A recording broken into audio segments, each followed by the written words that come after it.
You know, they say aviation is 99% boredom and 1% pure panic. Well, back in the 80s, I found myself living that 1%, not once, but twice, all in the same afternoon.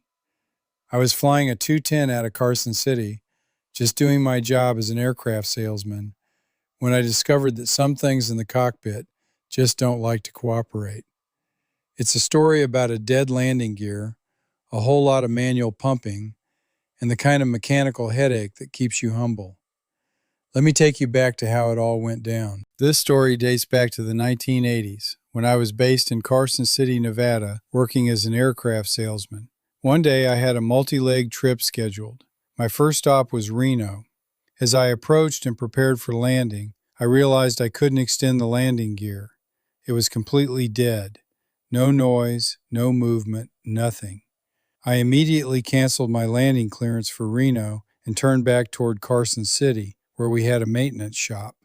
While heading back, I ran through the checklists and checked the circuit breakers. When it became clear the gear wouldn't cycle electrically, I initiated the manual gear extension procedure. I engaged the emergency handle and began pumping. After about 65 pumps, the gear indicated 3 green, and I landed safely at Carson City. I taxied directly to our shop to report the issue. About an hour later, the mechanics told me the problem was resolved, so I boarded the 210 and took off for my second destination. The gear worked perfectly. However, after completing my business and departing for the return leg to Carson, the exact same problem occurred. The gear refused to extend. I had to resort to the manual pump again. I knew it wasn't a lack of hydraulic fluid or pressure, as the system held just fine once manually activated.